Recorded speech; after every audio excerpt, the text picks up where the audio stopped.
Апта ичинде болгон урунтуу окуялар менен мен Нурай Кайратова тааныштырам. Саламатсыздарбы?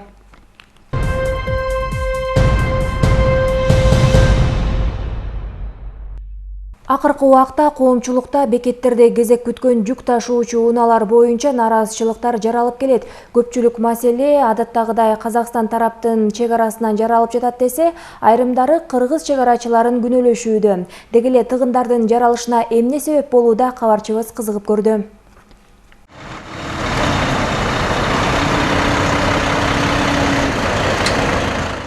Жүк ташуучу унаалардын узун кезеги адатта Ак Тилек автожол өткөрмө жайында болот. Буга чейин көйгөйдүн чыгышынын ар кандай себептери болгон. Бул ирет эпидемиологиялык абал бир гана Кыргызстанда эмес, башка мамлекеттерде да жүрүп жаткандыктан эки тарапта тең чакырымдаган кезек бар. Ал эми бекеттин жетекчиси Азамат Анарбаев чөбосу боюнча башка да өткөрмө жайлары ишке киришкендиктен маселе чукул арада чечилет деп ишендирди. Бул тыгым ушу май айдын аякта башталды. Бунун себеби Чүй область боюнча бир өткөрмө жайы иштегенге байланыштуу. Ошондуктан тыгым болуп баштады деп ойлойм да азыр. Бирок азыркы учурда Чалдабар автожол көзөмөлдөө пункту ачылганына байланыштуу азыркы учурда мурда күнү эстесек 200дөн ашык 300ге жакын машина турган тыгымны азыркы учурда 150дөн өйдө машина турат тыгымны. Мурда унаанын жана ичиндеги жүктүн, ошондой эле айдоочуга тиешелүү гана документтер текшерилсе, учурда алардын ден соолугу да көзөмөлгө алынууда. Тагыраагы Казакстандын чек арасынан Кыргызстанга өтүп жатканда жарандардын ар биринен ПЦР анализ алынат. Мунун бардыгы коронавирустун жайылуусунун алдын алуу максатында Саламаттыкты сактоо министрлигинин талабына ылайык жүргүзүлүүдө. Айдоочуларга анкета толтурабыз. Анкетада бардык аты жөнү, данныйлар баары болот. Ошонун баарын толтуруп, андан кийин ПЦР анализге жиберебиз. Анкета толтурганга бир 3 минутадай кетет. Астына барып анализ тапшырып келишет ПЦР. Ал деле 5 минута. Кайра келишет, бизге бир копиясын таштайт, 2 экземпляр. Бирөөсүн өздөрүнүн жанына, колуна паспорт менен беребиз.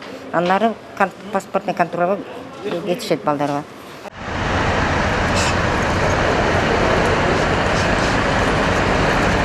Кошумча алсак, атайын үйрөтүлгөн иттердин жардамы менен унаалардын ичиндеги чоң жүктөрдө баңгизат жана жардыруучу каражаттардын жоктугу текшерилет.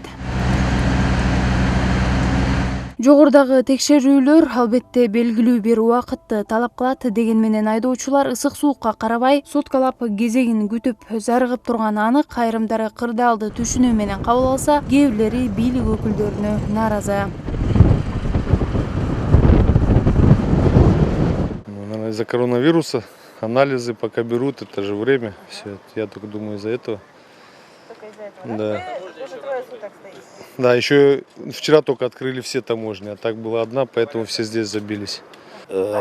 Пограничники, досмотрщики медленно работают, и вот и все. Пошустрее надо работать, чтобы вот пробки не создавались, надо пошустрее работать. Слабо работают. Казак тараптан эле болуп келатат, бул канча жылдан бери эле, канчадан бери эле. Эми жашоо ошондой экен да. Сиз көп жылдан бери айдайсызбы? Ооба. Азыркы учурда Ак Тилек автожол өткөрмө жайында 200гө чукул чоң жүк ташуучу унаа турат. Алардын көбү бери дегенде эле 2 суткадан бери кезек күткөндөр. Чек ара өкүлдөрү болсо мунун себебин дүйнө жүзүндө болуп жаткан коронавирус пандемиясы менен түшүндүрөт. Жипарады Өтказы Тилек Дайырбеков, СТБ.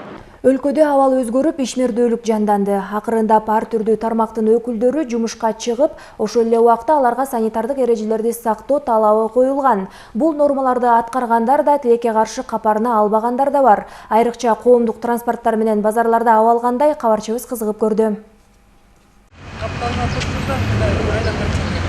32 жаштагы Кубаныч Байматов Бишкектеги троллейбустардын биринде 11 жылдан бери айдоочу. Карантин маалында жумушу токтоп, 3 баласын багуу ал үчүн оңойго турган жок. Эми минтип коомдук транспорттардын кыймылына уруксат берилгенден бери кандай гана санитардык талаптар болбосун баарын аткарып, эң башкысы сүйүктүү ишине кайтып келгенине ыраазы. Каждый рейс сайын келебиз, ушундай обработкаларды кылабыз, өзгө тиешелүүлөрдү. Жумуш убагында элдерди маска тагынуусун талап кылып атабыз. ошол каждый рейс сайын конечно келгенде ичин желдетип өзүбүздө мындай обработка кылчу бир каражаттар берген, алар менен бир сыйра кылабыз. Биякта эжекелер бар, алар да келип кылып кетишет. Маскасы жокторду биякта салондон жанагындай жакшы кишилер өздөрү эле чыкты эле чыгарып коюп атат, батпай калгандарын. Маскасы жокторду колдон келишинче жардамдар берип атса, бизде болуп калса бизде беребиз. Элдерде болуп калса элдер берип атат маскасы жокторго.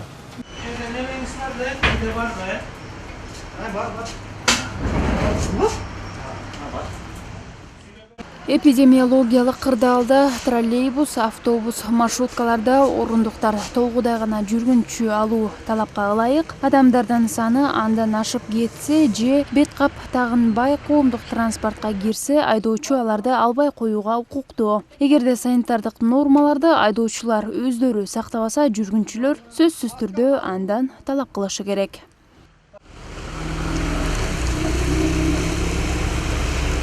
Ал эми такси кызматтарында эрежелер бир аз айырмаланат. Маселен, бир машинага 2ден ашык жүргүнчү алынбайт жана анын сөзсүз түрдө бет кабы болушу керек. Мунун бардыгын операторлор буйрутманы алып жатканда эле кардарга эскертет. Айдоочулар болсо каттамга чыгаардан мурун унаасын тиешелүү каражаттар менен тазалап, жанында антисептиги, бет кабы болушу керек.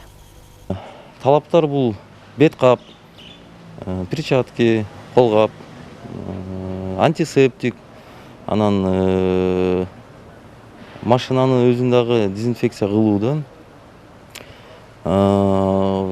буйруктарды кабыл болуп атканда кардарлардан, биздин оператор кыздарыбыз колл-центрден талаптарды айтат сразу эле, 2 адамдан көп болбош керек деп.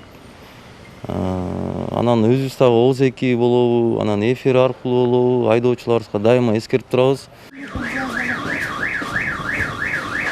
Эл көп жайлардын сап башында албетте базарлар туруп, мында орунун жайылуу коркунучу баштагыдан артат. Анткени сатуучулардан мурун кардарлар өздөрү дээрлик бет кап кийишпейт. Ар бири илдет мага жукпайт дегенчелик кайдыгер мамиле кылганы байкалат. Ошентсе да базарлардын кире беришинде күзөтчүлөр туруп, кирип чыккандардын эсине санитардык эрежелерди салып турушат.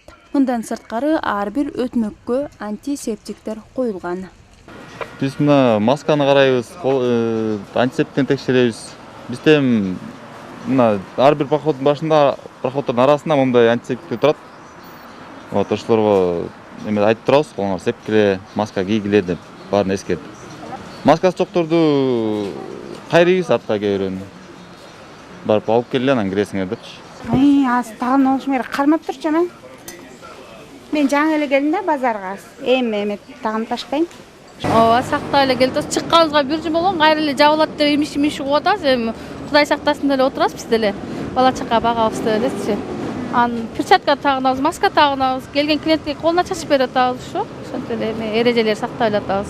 Бир эл бир кишиден куралат. Ал ооруса бүтүндөй улуттун саламаттыгына доо кетет. Андыктан жарандардан тиешелүү талаптарга баш ийип, элден мурун өз өмүрүн тобокелдикке салбоого чакырабыз. Жапара Дөөтказы кызы Асылбек Курманалиев, Жаркынбек Казыбеков, СТВ.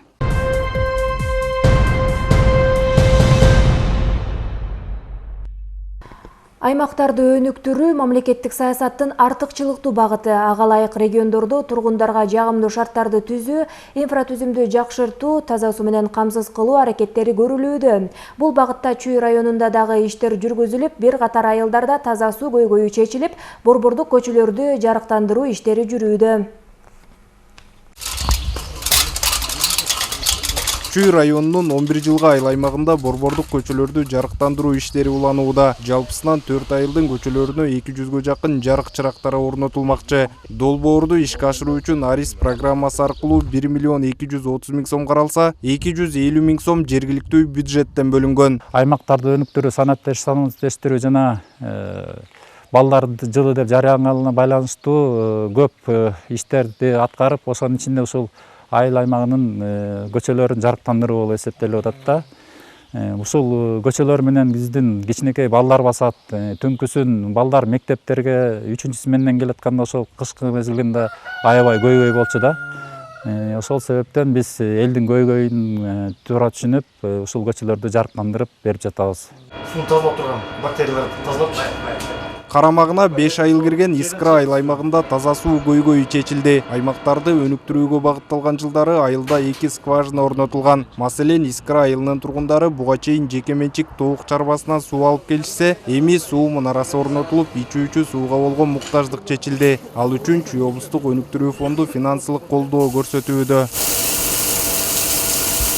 Айыл-айылдарды азыр таза суу менен камсыз кылуу, элге текши суу жеткизиш эң биринчи көйгөй айыл-айылдарыбызда. Искра айылыбызда 3 миллион 770 миң сомго ушу долбоор турду. Бир жумадан бери суу берип атабыз. Бизде Искра айылыбызда 3 кабаттуу үйлөрүбүз бар. Мурун ушул 3-чү кабатка чыкчу маселе суулар. Азыркы убакта 3-чү кабатка чейин чыгып текши жетип сууга элибизге текши суу жетип атат да. Аймактарды өнүктүрүү, санариптештирүү жана балдарды колдоо жылында Чүй районунда 38 пункттан турган иш план түзүлгөн. Анда айыл чарбасын өнүктүрүү, инфратүзүмдү жакшыртуу, кичи ишкерликти колдоого багытталган иш-чаралар камтылган. Ал эми калкты таза суу менен камсыз кылуу артыкчылыктуу багыт. Анткени 2024-жылга чейин аймактарды 100% таза суу менен камсыздоо милдети коюлган. Биз дагы ошо президенттин жарлыгын аткаруу максатында ошо басымды айыл жергесиндеги инфраструктура өнүктүрүүгө, социалдык объекттерди курулушуна, бүтүрүлүшүнө таза суу маселесин чечкенге аракет кылдык. Таза суу маселе болчу Искра айылында. Ал жакта толугу менен маселе чечилди. Андан тышкары Искра айылынын Кара Дөбө айылындагы Ала Тоо булагы Арис аркылуу жаңы долбоор 22 миллионго кирип атат. Азыркы учурда мына тендер өтүп, ошо процедуралык иштер жүрүп жатат. Ал бүтсө дагы мына таза суу маселеси чечилет. Андан кийин Сайылга айылында дагы 16 миллион сомдук биздин таза суу боюнча иш-чаралар бар.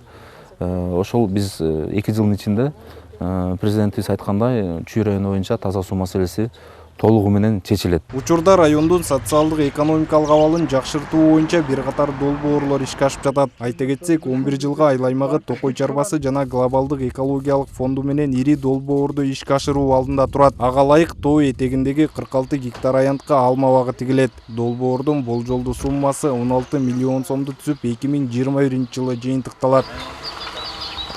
Автандил Бактыбеков, Жумоо Исманалиев, СТВ, Чүй району. Өлкөдө каналдардын жетишсиздигинен өздөштүрүлбөй жаткан жерлер жүздөгөн гектарларды чапчып жатат. Мындай көйгөй Кемин районунда да болгондуктан коромжуга учураган сууларды айдоо жерлерине буруу максатында бир нече канал курулууда. Кененирээк кийинки материалда. Кемин районунун Боролдой айыл аймагында R1, R2, R3 каналдарында оңдоо иштери жүргүзүлүүдө. Каналдардын жалпы узундугу 12.800 метр. Бүгүнкү күндө аларга шагыл төшөө аяктап, бетондоо иштери жүрүүдө. Реконструкция үчүн 50 миллион 800 миң сом каралып, тендер аркылуу Гидробетон строй ишканасы утуп алган. 13 километр узундук каналдын узундугу 1300 гектар жерге сууну бергенге. Бүгүнкү күнү биз жердин бүт жумуштарынын бардыгын аткарып бүттүк. Азыр бетондоп атабыз. Өзү бул проектини октябрда бүтүшүбүз керек. Октябрдын аягында. Бирок биз августта берген атабыз. Эрте эле бүтүрүп элге тапшырайлы деп атабыз. Анан биздин эмгегибиз бул жерде элге сууну токтотпой, отдельно суунун багытын өзгөртүп, аларга 800 метрге биз азыр канал отдельно жасап туруп, жаңыдан ошол канал менен бүгүнкү күнү сууну берип атабыз. Ал эми Алмалуу айыл аймагында Кызыл Оз, LR1, LR40 калмак суу каналдары оңдолуп ишке берилгени турат. Бул аймакта буга чейин 100 гектар айдоо жери суу менен камсыз болсо, эми каналдардын оңдолушу менен 600 гектар жерде суу таңкыстыгы жаралбайт. Жазалган канал деген реабилитацияга 56 миллион менен катталган. Улан компания строй деген тендерден 47,2 миллионго утуп азыркы жумушту алып барып атышат. Бул канал деген 3300 метр аралыгы мурунку состояниясында 100 эле гектарга эле суу алышчу фермерлер. Башка эч кандай мүмкүнчүлүк болчу эмес. Эми бул ремонт кылып реабилитация кылгандан кийин 3,5 10-3 километрді монолитке кийгизишет и 600 гектарға суу берилет. Ушул эле Алмалуу айыл аймагында калкты ичүүчү таза суу менен камсыз кылуу максатында Кызыл суу жана Алмалуу айылына 8,5 километр суу өткөрүүчү түтүкчүлөр керектүү тетиктери менен алынып келинди. Аларды жакын арада орнотуу мерчемделүүдө. Бул суулардын түтүктөрүн биз таза суу тартыштуу болот да азыркы күндө 2 айылга Кызыл суу менен Алмалуу айылыбызга да. Ушул түтүктөрдү бизде райондо Кемин келечеги фонду бар. Ошол фонддун аркылуу алынган. Буларды азыр Кызыл сууга 2 километр тартабыз, кошумча булак менен өзүнчө. Алмалуу айылга дагы 6,5 километр тартабыз да өзүнчө булак менен. Ал булактардын анализдерин баарын бүт чыгартып, даярдап өтүп койгонбуз. Кудай буюрса өзүнүн айыл өкмөттө техникаларыбыз бар, экскаваторлор, ошолор менен тартабыз. Мындан тышкары Кемин районунда айыл чарба тармагында да жетишерлик көңүл бурулуп, дыйкандар үчүн техникалар алынып келинген. Ошондой эле арыктарды, каналдарды, камыштардан тазалоо иштери толугу менен жүрүп, суу таңкыстыгын жоюшкан. Биздин муниципалдык текшерүүбүздүн баасын арзаныраак койдук. Кыйналып жашаган муктаж адамдардын жерлерин баягы айдап күзгүгө деп баягы сээп жардам бергендер да мүмкүнчүлүктөр түзүлдү. Бул айыл ичинде ошо текшерүүбүздүн өзүнүн уставы менен иш аракеттер көрүлүп жатат. Бул багытта жакшы иштер жүргүзүлдү. Арыктарды ошол эле баягы ирригациялык сеть, баягы ирригациялык арыктардын тазалоо боюнча толугу менен иштердин баары Кемин районунда аткарылган болчу. Сууларды дыйкандарыбызга жеткизүүгө толук жетиштик десек, азыр дагы суу иштери жакшы жүрүп жатат десем жаңылышпайм. Региондорду өнүктүрүү, өлкөнү санариптештирүү жана балдарды колдоо жылынын алкагында Кемин районунда 43 долбоор иштелип чыккан. Бүгүнкү күндө пландалган иштер аткарылууда. Нурай Кайратова, Жумабай Исманалиев, Нурлан Кулиев, СТВ, Кемин району. Быйылкы жылы Кадамжай районунда 2885 гектар жер аянтына кылкандуу дан эгиндери эгилген. Бул өткөн жылга салыштырмалуу 185 гектарга көп. Кадамжай районунда эгинди оруп жыйноо иштери башталды. Кененирээк аймактык кабарчыбыз айтып берет.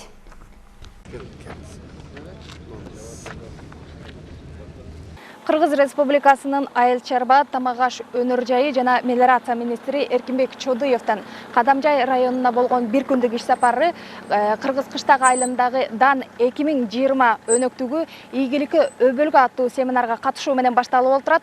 Бул жерде ошондой эле район акими, тиешелүү мекеме ишканалардын жетекчилери да катышууда. Биз азыр Кыргыз кыштак айылындагы ушул 2020 жылга карата түшүмдүүлүк үчүн эгилген буудайды оруп жыйноо иштерине катышып жатабыз. Берекелүү Баткен жергесинде ушу будай орулуп башталып, күзгө чейин нарын орулат да, бизде ушунчалык Кыргызстаныбызда 4-5 ай ушу будай орун болот. Мен ойлойм, быйыл биз негизинен ушул азык-түлүк коопсуздугунда көрдүк коронавирус убагында. Биринчи милдет биздин элди, калкты будай менен камсыз кылуу да. Кылкандуу дан эгиндерин оруп жыйноо иштери алгачкылардан болуп өлкө боюнча Кыргыз кыштак айылында башталды. Быйылкы жылы өлкөбүздө жалпысынан 248 000 гектар жерге кылкандуу дан эгиндери эгилген. Бул көрсөткүч өткөн жылга салыштырмалуу 8 000 гектарга көп. Өлкөдө түзүлгөн кырдаалга карабастан талаптарга жооп берген тартипте оруп жыйноо үчүн кызуу даярдык көрүлгөн. Быйыл карантин болуп, запчас кичине кыйынчылык болду. Бирок жакшы эле даярдадык, ремонт кылдык. Жылда бир 2 ай 3 ай ремонт кылынат. Бир күндө ушул көп болсо бир 7 гектар ушундай оросун да, мына кичине полияларда. Ашы барса. Ошо 4000 ороз гектарына. Министрдин иш сапары андан ары Кыргыз дыйканчылык илимий изилдөө институтунун Бүргөндү таяныч пунктунда улантылды. Анда жалпы эгин аянты 24,95 гектарды түзүп, жүзүм, анар, өрүктүн бир канча түрлөрү, бадам, гилас жана жүгөрү өстүрүлө тургандыгы тууралуу тиешелүү адистер маалымат берди. Ошондой эле дыйкандар үчүн өз ара тажрыйба алмашуу максатында окутуу семинары да уюштурулуп турары айтылды. Соңку жылдары аталган райондо бак өстүрүүгө кызыккан багбандардын саны арбын болууда. Аз убакыттын аралыгында мөмө берүүчү карлик көчөттөрүн көп отургузууну колго алышкан. Ал эми өндүрүлгөн продукцияны сактап, жогору баада сатуу үчүн логистикалык борборлор өз ишин улантып жатат. Илгери бул жерлерде шал эккен болсо, азыркы күндө эл түшүнүк пайда болуп, азыркы күндө алма, өрүк, ар кандай мөөлөргө киришти. Азыркы күндө мына өзүңүздөр көрүп тургандай полукарлик алмаларга көчөттөрдү тигишиптир. Бул деген азыркы Баткен облусу боюнча азыр элдин баары ушу бакка өткөнү баары чуркап атат. Себеби бул киреше көбүрөөк болот экен. Азыркы күндө 21ден ашуураак логистикалык борборлорубуз иштеп атат. Ошол жерде дыйкан фермерлер өздөрү өндүргөн продукцияларын алып келип, ошо алуучуларга өткөрөт. Алар ошол өздөрүнүн логистикалык борборунда ыңгайлаштырылган шарт менен упаковка, холодильный эмелерине, камераларына киргизип, андан кийин автоунааларга жүктөп, ушу ички жана сырткы базарларга заманбап баягы талапка жооп бере турган лабораториядан өткөзүп, сертифицированный товарларды чыгарышып атат. Министр андан соң Акбарали Жороевдин ишмердүүлүгү менен таанышты. Ишкер быйыл экологиялык жактан зыянсыз биогазды иштетип баштаган. Ошондой эле иштелип чыккан калдыктарды жер семирткич катары пайдаланууга болот. Бүт ушул безотходный кылып производствону чыгарып берет ушул. Удобрениясын полный пакка. Экологический органикалык калыптарда органика удобрения бул баасы жок. Кадамжай району айыл чарба тармагын өнүктүрүүгө ыңгайлуу аймак. Райондо күн санап жекешкерлердин ишмердүүлүгү, дыйкан фермерлердин сандан сапатка өтүүсү байкалууда. Ал эми өндүрүлгөн продукцияларды экспорттоодо жергиликтүү бийлик колдоо көрсөтүп келет. Сандан сапатка өтөлү деп түшүндүүлүгү жогору болгон. Андан кийин ошол өндүрүлгөн продукциянын товары ички жана сырткы рыноктарга дал келе турган. Сырттан чет жактардан, мисалы үчүн Сербиядан, Польшадан сапаттуу көчөттөрдү алып келип отургузуп, бул жерде түшүндүүлүгүн алып, азыркы күндө өзүбүздүн ички базарлар эмес, мына коңушу мамлекеттерге, сырткы базарларга дагы, мындайча айтканда, ушу Евразиядын мүчөсүбүз биз, ошо Евразиядын мүчөлөрүнө толук кандуу экспортко чыгарып атабыз. Үрөнчүлүктө дотация маселеси боюнча үстүбүздөгү жылда Кыргыз Республикасынын Жогорку Кеңеши мыйзам кабыл алган. Мыйзамдын негизинде биринчи жолу дыйкан фермерлер 30% жеңилдик менен үрөнчүлүк чарбалардан үрөндү арзан алышат. Бул мыйзамды кабыл алуу түшүмдүүлүктү арттыруу, дыйкан фермерлерге колдоо көрсөтүүнү шарттайт. Дан 2020 өнөктүгүнүн соңунда Кыргыз Республикасынын айыл чарбасына жана социалдык экономикалык жактан өнүгүүсүнө кошкон салымы үчүн бир катар дыйкан фермерлер министрликтен, өкүлчүлүктүн жана акимчиликтин ардак грамотасы жана төш белги менен сыйланышты. Белгилей кетсек, облус боюнча жалпы 73.669 гектар айдоо аянты бар. 2020 жылы 65.209 гектар жерге эгин айдоо пландаштырылган. Анын ичинен дан эгиндеринин аянты 39.484 гектарды түзүп, жалпы айдоо жердин 53,5%-ын түзөт. Назгүл Абдрахманова, Максатбек Акылбеков, Алтын бешик жаңылыктары.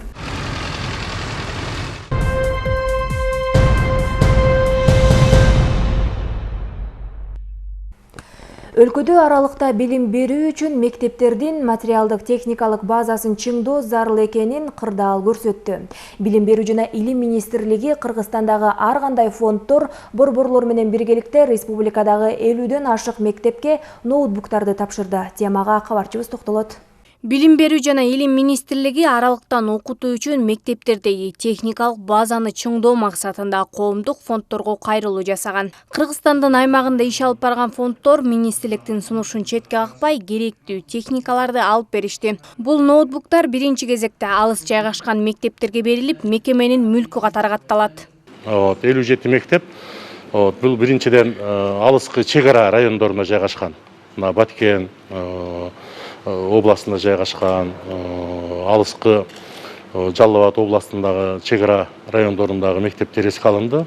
Мындайча айтканда Кыргызстандын бардыгы 7 дуанынан өзүнчө окуучулардын саны өтө көп болгон мектептерге берүү болуп атат бүгүнкү күндө. Азыр тизмесин дагы карап көрсөңүздөр болот. Бул жерде ачык айкындуулук бар.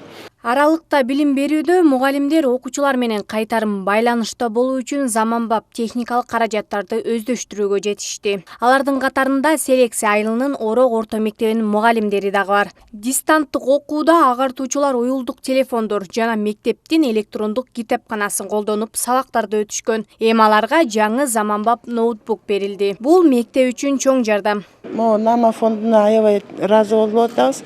Анткени бизге жаман болсо да бир-эки ноутбук берсе дагы биз ойлоп атабыз, аны деген биз эч жакка калтырбай эле. Бизде электрондук библиотека бар, Сокулук район боюнча бизде эле. Аны ошо жакка коюп койсок, мугалимдер эмете берет эле.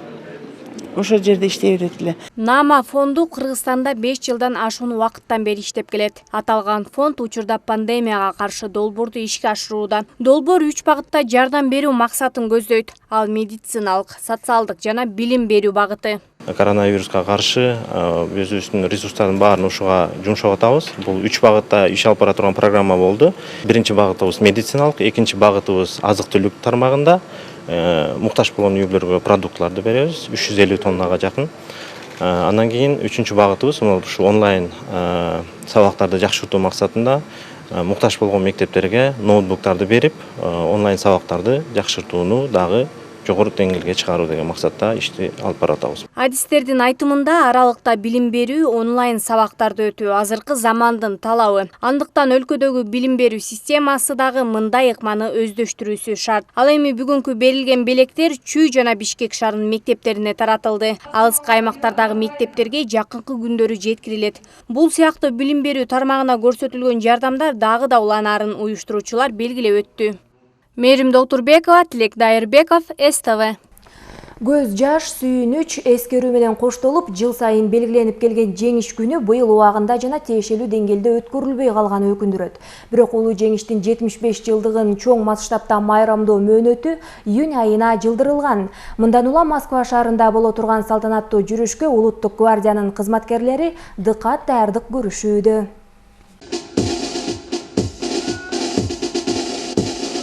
Улуу жеңиштин 75 жылдыгына карата Москва шаарында боло турган салтанаттуу жүрүшкө Кыргызстандан 75 улуттук гвардиянын кызматкери катышат. Алардын катарында майор Максат Рахимдинов да бар. Ал өлкөнүн байрагын көтөрүп, гвардиячылардын алдыңкы сабында болот. Ардак Кароол батальонунун командири мындай чоң салтанатка 4-үчү ирет катышып жатат. Жоопкерчилик өтө чоң. Ошол бизге коюлган тапшырма жоопкерчиликти биз башка мамлекеттер арасында жогорку деңгээлде өзүбүздүн мамлекетибиздин туусун бийик көтөрүп жана эң сапаттуу жакшы көргөзүшүбүз керек. Буга чейин биздин ата бабаларыбыз улата мекендик согушта өзүнүн кан жанын аябай, өзүнүн салымдарын кошуп, бул жеңишке салымы чоң. Анын баардыгын биз эле эмес дүйнө жүзү билет. Ошо ата бабаларыбыздын басып өткөн жолун биз дагы ошол Москва шаарында Кызыл Аянчада биз да басып өтөбүз.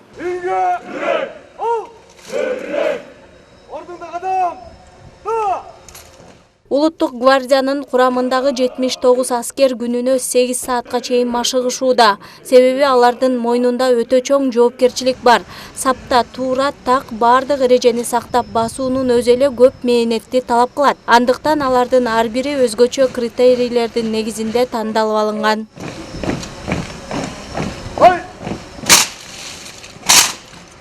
Өзүңөрдө билгендей, дүйнө жүзүндө карантин болгондугу үчүн даярдыктар жумасына 2 жолу болуп өтүп жатты. Өткөн аптадан баштап күнүгө даярдык башталды. Жоокерлерди тандоо бул эң негизги иш-чаралардын бири. Анткени бул жоокерлердин көп тармактары каралыш керек. Бул биринчиден ден соолугу чың болуш керек. Экинчиден бул күжүрмөнүн даярдыгы жана саптык даярдыгы өтө мыкты болуш керек. 24 июньда Москва шаарынын Кызыл Аянтындагы жүрүшкө катышуу үчүн өздүк курам 12 июнь күнү Кант шаарындагы Орусиянын авиабазасынан учуп кетишет. Мындай салтанатка биринчи жолу катышып жаткандар Кыргызстандын жүзүн чет өлкөдө татыктуу көрсөтүп берүү милдетин алышкан. Таптык даярдыгы мыкты аскер кызматчылар тандалып, Кыргызстан жүзүн чет өлкөдө татыктуу көрсөтүп келүү максатында бартабыз. толкундануу мен үчүн аябай эле чоң, анткени биринчи жолу парадка баратам. Температураңыз 36,2, башыңыз ооруган жокпу? Температураңыз нормалда экен? Каныңызга кире бериңиз.